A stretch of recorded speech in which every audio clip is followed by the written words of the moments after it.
Welcome back to Woke Nation, episode 61. And we're going to be talking about a couple different things. So forgive me if I kind of run all over the place as far as topics are concerned. Very obviously, I have to say something about Jeffrey Epstein.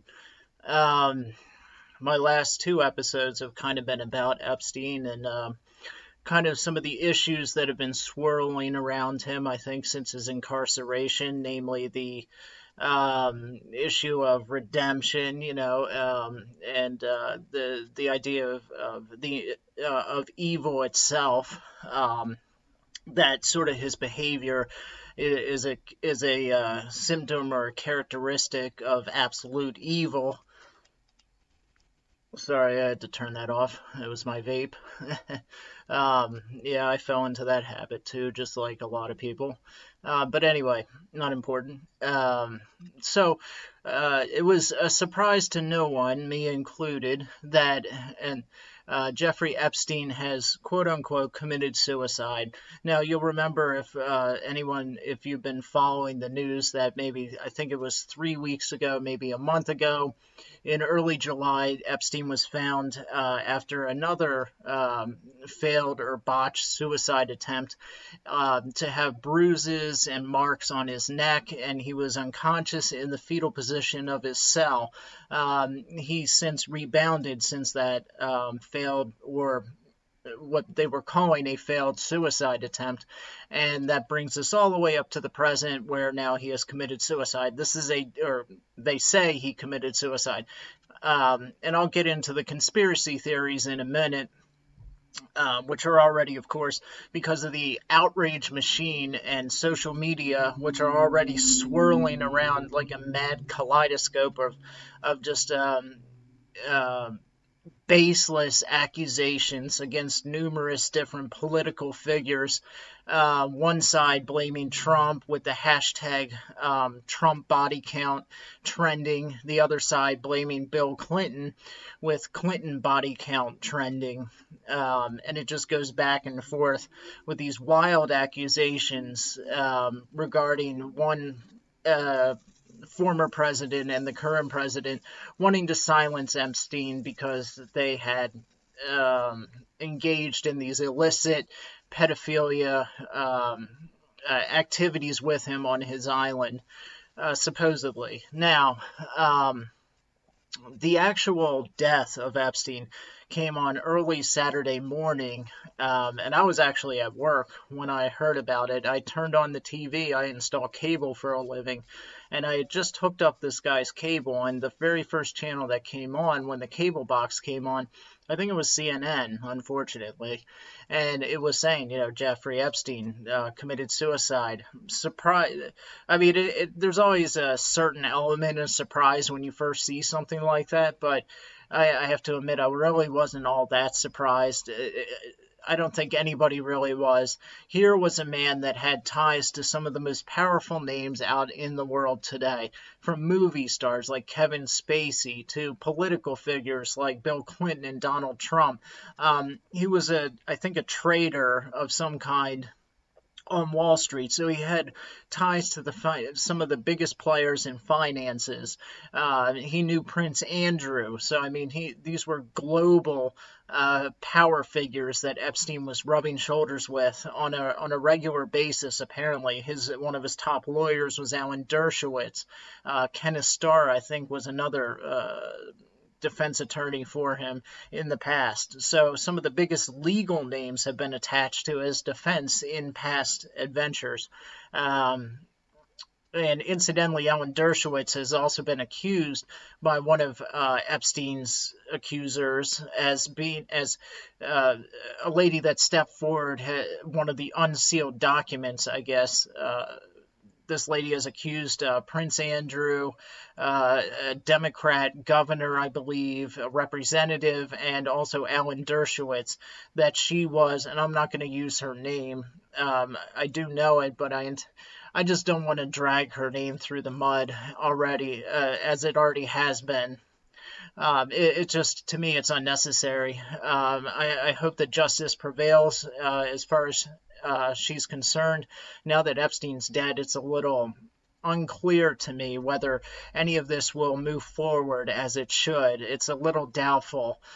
He was their star witness, and if anyone could have rolled on these big names that were also involved in his sex trafficking, it would have been Epstein. Which is why I think the idea that he committed suicide is very, very doubtful, to say the least. But anyway, this girl claims that Alan Dershowitz, she was forced to have sex with Alan Dershowitz, with Prince Andrew, and I think somebody Mitchell, who is a governor of Massachusetts or something like that. There was a time when I would have, gone through with a fine-tooth comb and tried to figure out every detail and, every name of every person that was involved. But I've become so cynical to some of these events and these type of stories when they break, that it also that. To me at least, now I don't say this for justice's sake, but to me at least, it's almost irrelevant, some of the names. Not that I don't want them to be caught and to be punished, but I have such a vision now and a view of our government as being so irredeemably corrupt on the whole that it almost surprises me that all of them aren't doing these things with Epstein. I'm more surprised when I find out that there are some that would have said no than when we find out that this governor or that engaged in such and such criminal activity or an illicit affair or what have you. I'm more surprised when we find out that there are good people in our government now than when we find out about allegations of corruption or sexual misconduct. Excuse me. So, and that the whole madness around Epstein's death is surely going to be a big black eye for American trust of our government. This man, obviously, everybody knows had ties to political figures, Bill Clinton, Donald Trump once upon a time, and many others. And for him to die like that, obviously, is going to... nobody's going to really buy it. We'll just put it that way. I don't buy it. I don't know anybody that would. I mean, the circumstances surrounding his death are extremely suspicious, to say the least. I mean, after he was put on suicide watch after the supposed suicide attempt in July. And when somebody goes on suicide watch, they're watched. Like, every move they make is watched. There's a camera on them. Anything that they could use to kill themselves is removed from their cell. Sometimes they're placed with another inmate just to kind of have an additional set of eyes on them. And guards are supposed to be checking in on the person that's being watched for supposedly being on suicide watch. They check in on them every, I think it was like 15 minutes or something like that, in addition to somebody always being watching them on camera. Almost none of that was taking place with Epstein, at least from what we've heard. Now, I think there's a big difference between what we're being told took place and what actually happened. So we can only go off of what we've heard, and that I would take with a huge grain of salt. Supposedly the camera system that would have been watching Epstein was not inside his cell, but rather outside of it. If there were cameras inside the cell, they claim that there was camera malfunction, like a malfunction going on at the exact time that Epstein killed himself. So just coincidentally, their camera security system failed in that area, specifically on Epstein's cell, allowing him to kill himself without anyone being able to videotape it. I don't know anyone that would really buy that. It would be a different story if we lived in a time of government transparency, where its citizens, by and large, trust the government. But when you have the vast mistrust of our civil servants, if you want to call them that, and then things like this happen, it only further compounds the mistrust. It just serves as another brick in the wall. It's just one more thing to cause us to mistrust the government. If you take it as just another piece of evidence, another reason why when they tell us something has happened, we should be extremely dubious about it. In addition to the malfunctioning cameras, was the issue of the security guards. Now, security guards are supposed to watch somebody that's on suicide watch diligently, and apparently that was not what happened with Epstein either. The two guards, I think, that were supposed to be watching him were burnt out from being on just running 60 to 80-hour work weeks. They were completely shot, and I think one of them had been sent home or something like that. It's not clear exactly what was going on there, but the bottom line here is that he was not being watched by these guards as he should be, which is also highly irregular. And there's been numerous wardens and other guys who have worked within the prison system that say that, for somebody who is such a high profile inmate like Epstein to be watched as little as he was, especially considering a previous suicide attempt, it just defies understanding. Basically, they just can't believe it, that somebody who is that high profile, like basically on the same level as like a Bill Cosby, this would be on the same level as them not watching Bill Cosby at all. And Epstein had previously tried to kill himself maybe a month before, and they do this. They relax the guards that are watching him rather than increase the amount of guards. Their video surveillance of his cell is crap at best. With cameras malfunctioning, cameras not being inside the cell. He had previously been placed in with another inmate, I believe, and then that was scrapped. The inmate was taken away, so he was left by himself in the cell. All of this adds up to what looks like extremely suspicious circumstances, if you ask me. I don't... For such a high-profile inmate, it just defies belief that all this would take place, especially considering the amount of powerful people that surely want him to shut up and not talk. The guy, his Rolodex was a literal who's who of all the shapers and movers in the world on a global scale, not just here in America, not just in Hollywood, but on a global scale. His Rolodex went from Prince Andrew, like I said, to Kevin Spacey, to Bill Clinton, to Donald Trump. I mean, he knew absolutely everybody who was anybody who makes things happen in this world. And apparently some of these people had to have known about what was going on with him, with his Lolita Express and his pedophile island. I think even if he did kill himself, which I'm pretty skeptical about, even if he did, the sheer incompetence that was demonstrated by the prison system there and the government is just, they deserve everything that's coming their way as far as citizens not trusting them. I mean, this is why. They're either the most corrupt people out there or the most incompetent. Either way, they have no business being our civil servants, being our representatives. If this is the best they can offer, then they need to be gone, and gone now. I don't know how else to, what else do you say? I mean, they can't guard one of the most valuable prisoners out there. This guy really could have cleaned house as far as the global elite is concerned.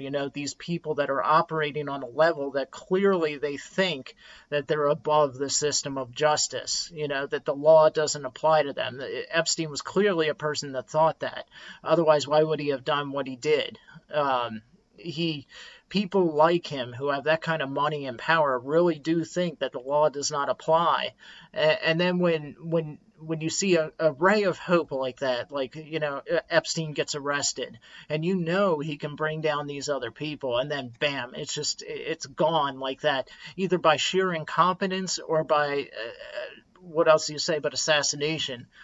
Either way, all it does is further solidify the perception that ordinary Americans now have that there is a double standard for justice in this country, that ordinary people are held to a standard of justice that powerful people ignore, mock, trivialize, and take a dump on. People like Epstein, people like Bill Clinton, maybe even Trump, I don't know. But these people that have this kind of money and power are the Hillary Clintons of the world, who are able to destroy their emails, evidence that are tipped off by the FBI, who is supposedly investigating them, that a raid is about to take place, so that they can destroy the evidence. And then, while the raid is taking place, in the middle of an investigation, the director of the FBI is already writing an exoneration letter. That would be James Comey writing the exoneration letter of Hillary Rodham Clinton. And then when you see these kind of things happen, and Hillary Clinton just rides off into the sunset, and nothing is said, nothing is done. Anyone who talks about it is labeled a right-wing nut conspiracy theorist by hacks like CNN and MSNBC, who are in their own way just as insane on the conspiracy level as anybody else. If you listen to the Russia hoax, that they just won't let die, despite the fact that it's fallen flat on its face with Robert Mueller's zombie performance. I mean, how many Ambiens did the guy take before he went before the Senate? It was ridiculous. If that didn't scuttle their Russian dreams, I don't know what will. And yet they keep it up. Nadler and who's that? Adam Schiff. These guys that are just driven to hold on to this narrative. But you see people like Comey just get, somebody who lied, leaked classified information to the public, to the press. I mean, just and no culpability. No, he will not stand trial. What was his name? Horowitz, the Inspector General, actually referred James Comey over to the Department of Justice for criminal prosecution, and William Barr refused. Now, there are many that speculate that since Barr and Hubert, I think his name is, are still in the midst of an ongoing investigation into FISA abuse and the FBI's illegal, what they claim is illegal spying on a presidential candidate, Donald Trump, and his campaign and American citizens. They're in the middle of a massive investigation into this stuff. So a lot of people claim that to try to bring Comey down for just his I guess it was the leaking of classified information, they have bigger fish to fry, and Comey will stand trial for other more important, more egregious crimes. One can only hope so, because the impression I get from James Comey is that he in no way is nervous about the wheels of justice turning for him. He seems like a man who knows that he knows all the right people, and has committed umpteenth crimes, treasonous crimes against the country, and yet he gives the impression as somebody who knows, not just thinks, not just believes, but knows that he's going to walk off into that sunset just like Hillary Clinton did, and get away with it. And it's disheartening, when you see things like Horowitz referring Comey for prosecution, and William Barr, saying, no, we're not going to follow up on that. If I were William Barr, I would want to nail Comey to the wall with everything I had. Even if you think that you have heavier stuff on him than just leaking classified information, I would want to hit him with everything I could. I would want it so that that guy is made an example of, and never sees the outside of a prison cell, at least for the next 25 years, as a warning to anyone else who would think that they can take the reins of the FBI and use it for as a political weapon. You need to set an example here.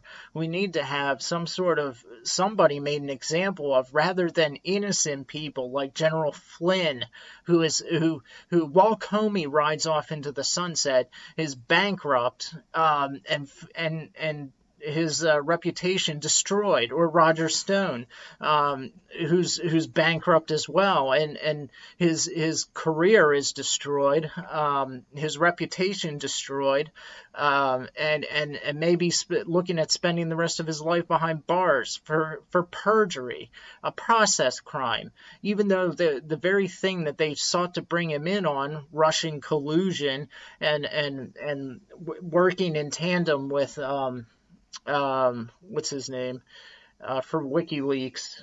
I can't think of the guy's name right now at the top of my head. Julian Assange.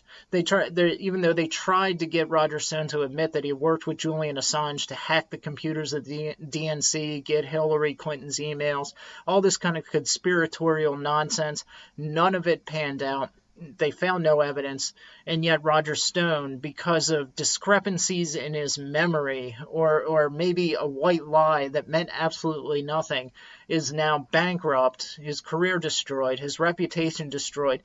A whole team of FBI agents arrested him at his house in Florida at 6 a.m. in the morning several months ago. CNN, by the way, being the only news organization there present to actually videotape the arrest, which there's a whole thing about that. How did they possibly know that that was about to happen? They claim it was just gut instinct. Bullcrap. No, it wasn't. You were tipped off. We all know this. This is the kind of thing I'm talking about, where things like that happen. And the people in the know just give like such outrageously stupid, unbelievable stories. The journalist, the reporter saying, I just had a gut feeling that the FBI was going to be there at 6 a.m. in the morning to arrest Roger Stone. He had no reason to think that. That was the best story that he could possibly come up with. He had a gut feeling, and people are supposed to believe that. Who in their right mind believes a story like that? Who in their right mind believes that the cameras just so happened to malfunction outside Epstein's cell, and that he was just so happened to be taken off suicide watch when no other prisoner would be? No one. No other high-profile prisoner would be taken off suicide watch. It just boggles my mind that they think that ordinary people should. I mean, it's like they're mocking us. It's like these people who have some sort of position of power, they just don't care. Like, when they put out a story that is so unbelievably bad and full of crap, it's just like, how could you expect common people who have even an iota of intelligence, even if only half your brain is working, this story is so full of holes and so stupid and dumb and full of crap, and yet they still say it, and the news organizations pick it up, and then if you question it, if you say, wow, that's really bad, like none of that sounds believable, then you're a conspiracy theorist. You're nuts. You're the one that's stupid or needs to be put in a box or in a white room or in a straitjacket. You're the problem, not the person that told you a story that is so asinine and juvenile and pathetic in its attempt to be a cover-up. Not them, you, the clear thinking, rational one. And it's these kind of things and they wonder why the mistrust of the media is at an all-time high, the mistrust of the government. I saw some Joe Scarborough and a couple others on, I think he's a lead reporter at MSNBC, if you can call him that, a pundit. Joe Scarborough and a couple others got on Twitter and were saying, this is what's wrong with America. You know, these right-wing pundits like Paul Joseph Watson and others who are immediately spinning conspiracy theories about the death of Epstein, instead of just believing the story that the government put out, the story that we're being told, that the cameras just happened to malfunction, and he just happened to be taken off suicide watch, despite the fact that not even 2 months before he had tried to kill himself, and he had been found unconscious in the fetal position on the floor of his cell with bruises on his neck. He just happened to be taken off his suicide watch. The guards just happened to be on an 80-hour shift and didn't look in on him like they would for even low-profile inmates. And yet this is the most high-profile inmate they have, and they just happened to be too tired to go look. I just don't know who could believe that and still have any sort of integrity or honesty or desire to know the truth, to strive after truth and justice and all these kinds of things. The only people that would believe a story like that are the Joe Scarboroughs of the world who don't believe the story but are paid to make you believe what you know is total BS. Now, all of this, I think, goes to say and to show, if we haven't figured it out already, that the concept, the idea, the naturalist, and this utopian vision that is kind of being shoved down everybody's throat, that man can better himself and create like a utopian nirvana type heaven with the government providing all of our answers and solutions. This should really convince people and give you reason to look at the things that socialists like Bernie Sanders and AOC and some of the others are shoving down your throat, these lies. This should give you pause to think. When you hear the government telling you stories that are just so obviously pathetic and crap, like the story they're giving you about Epstein's death, or the whole Russian collusion nonsense that they're still harping on. When you see stuff like this, and you see bad actors, and look, whether you're a Republican or a Democrat, both sides have reason to be extremely infuriated by the idea of powerful people committing outrageous crimes and riding off into the sunset with no justice, with the hammer of justice not falling on them at all. You know, if you hate Donald Trump, look, he's getting away with it, man. If you don't like Hillary Clinton, she got away with it. James Comey got away with it. There's a lot of people that got away with and I don't believe, call me cynical, but I don't believe that William Barr is going to bring the hammer down on James Comey. So there's a lot, powerful people are committing outrageous crimes, lying to us about it, and nothing's being done. Nothing. They're getting away with it. If there's any more proof that you need, just let me know that should disable and destroy this concept that big government and more government intrusion in our lives, more government taking over and making and being responsible for every facet of our life, from our health care to our education to our religious beliefs, to taking care of the poor, the homeless, the veterans. The government fails miserably on every single one of these subjects. And yet these people running for president in the 2020 election, people like Bernie Sanders, Kamala Harris, these jokers, these people, these clowns, these idiots, really, these imbeciles, really want you to believe that this incompetent machine, this intrusive machine that we're seeing just totally screw up everything that it puts its hands on. Every jar that it puts its hands in, it just breaks and destroys and shatters. And yet these people really want to convince you that more is what we need. Um, I can't.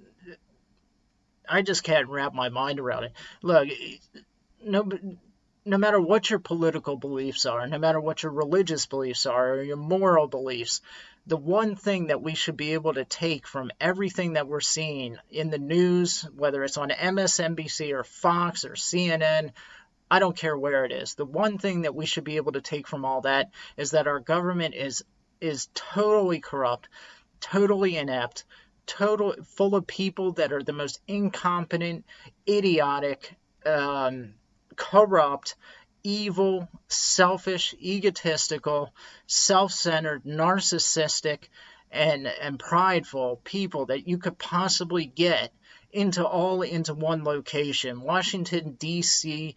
is Sin City. I mean, forget Las Vegas. Washington, D.C. is probably the most wicked city on the face of the earth. So forget this idea that more government is going to solve any of this. Look, supposedly at this point in our civilization, in humankind's advancements and evolution throughout history, we are the most progressive we've ever been. Look at our science, look at our knowledge. With the click of a button, you can find out anything that you could possibly ever want right here on Google. It doesn't matter what the topic is, somebody's written something on it, and you can get it without even thinking. In 5 seconds, you can have an entire thesis, all the information you would need for a thesis in 5 seconds on any topic you could possibly want. Entertainment is just limitless right now. We have everything that any civilization could possibly ever want and more in spades, and yet morally, we are completely falling apart. I've talked about this for the last several episodes, but I mean, I just think you got to keep hammering the point home that, look how far that supposedly we are, how far we've come in the last couple hundred years in civilization since the Industrial Revolution, and yet, morally speaking, as far as our values and as far as like a happy, productive, good society is concerned, we have never sunk lower, in my opinion. With all the school shootings, the mass shootings, the way that's being sadistically and cynically spun to scare people, as if guns just of their own volition get up off the ground and start randomly shooting people.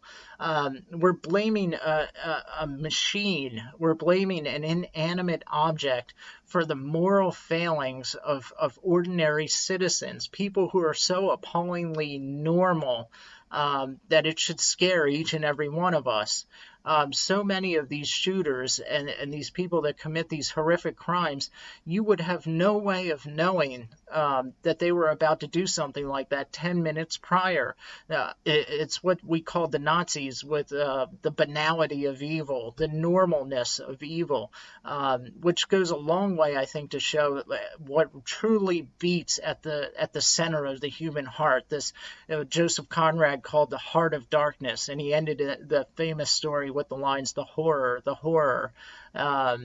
It's this madness and this disease that the Christianity calls sin, original sin. This separation between God. Well, it separates us from God. Total depravity. As the Calvinists would call it, the more reformed aspects of Christianity, which I ascribe to.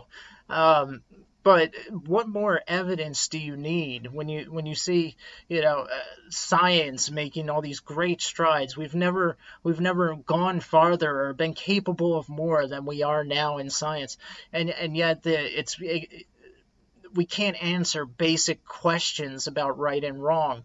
The science is telling us more and more and more about the when life actually begins and how intricate and valuable and precious life is from the moment of conception.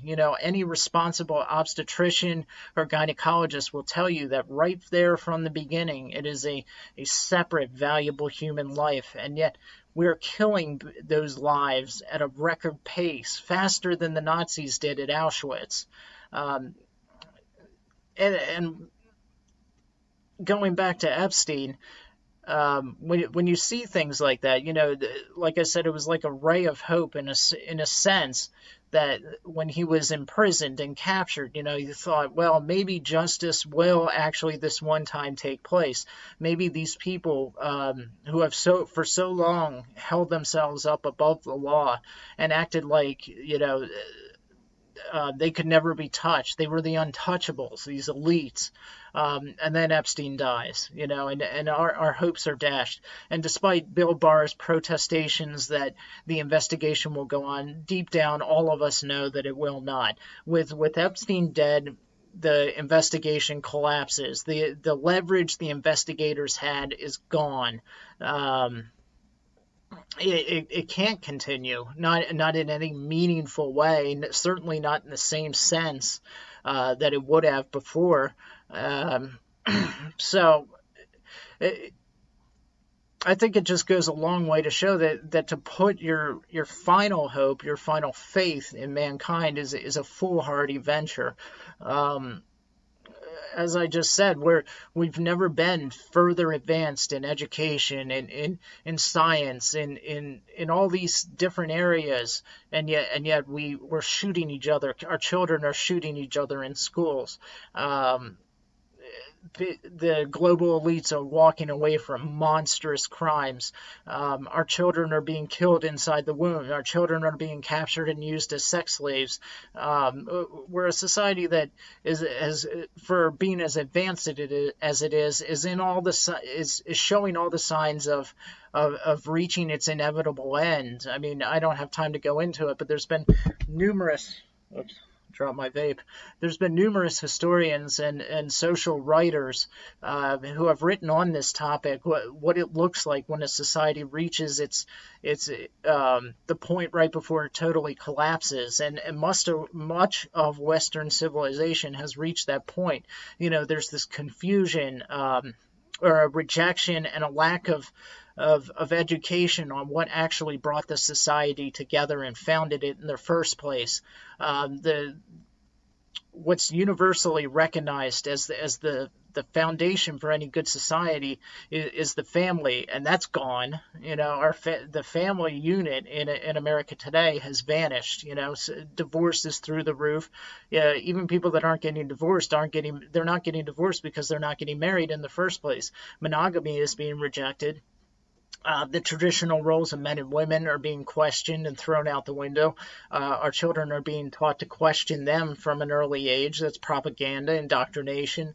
So the family unit itself is just crumbling. It's dissolving, and that's the very foundation of society to begin with.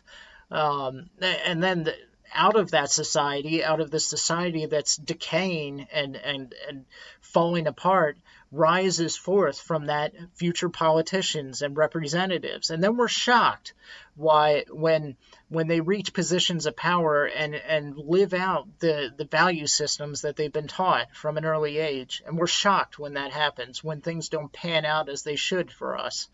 It's why from the very beginning we should not put our hope or trust in man as the ultimate purveyor of justice, because we're going to be sorely disappointed every single time. It will continually run into situations like we did with Jeffrey Epstein or Comey or Clinton or even Trump, perhaps, if he has done crimes indeed. And then these people, if we're continually looking to the advancement of humanity, then we're going to continually see these people walk off into the sunset after committing outrageous crimes. It's only when we have an objective, definable base for justice, that people can actually be held accountable to it. If you have a relativistic society in which, there is no ultimate truth, and you cannot define evil, then how do you actually judge somebody? Upon what basis do you say what you did is wrong? It encourages criminals when you teach them that your truth is your truth and my truth is my truth, and there is no ultimate truth. It cripples the legal system on top of that, because it undermines the value of your laws. Upon what basis do you make these laws if there is no ultimate truth, there is no ultimate justice? You can't have these things if you're just going to trivialize them in every other aspect of society. That's why, as I said, we should not put our faith in mankind ultimately to provide the answers. Man is never going to create a utopia here on earth. All we can create is hell here on earth if all we're looking to is ourselves. All we'll find is, as Conrad said, a horror, a heart of darkness. That's it. Ultimately, that's all we can do. Apart from God, apart from God's intervention. That's why also we will always be sorely disappointed if we place all of our hopes, say in Epstein's being brought to justice, just on ourselves. It's why the Christian can say, in the case of Jeffrey Epstein, he really actually didn't get away with anything.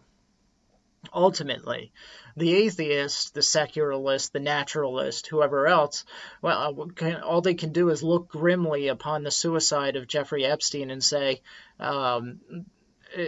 there's another one that got away with it. That's why we need to strive all the harder. No.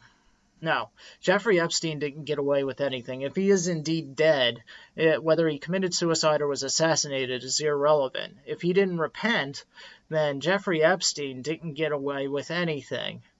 And even if Jeffrey Epstein did repent, his sins were not ignored. One way or another, the penalty was paid. And that's, we can talk about that in another episode. But the point is that no matter what, justice was served in this occasion. There is no world at all that exists where Jeffrey Epstein got away with it. When you recognize that God is the ultimate judge and the ultimate arbiter of justice, it says that on that final day, the day of judgment, every wrong will be righted. Every thought, word, and deed will be called into an account, and every tear will be wiped away of those who were victims of injustice and violence and wrong and sin. So the main point is that we put our faith and our hope in something other, in God, a being that is so far beyond us that will never fail when it comes to justice.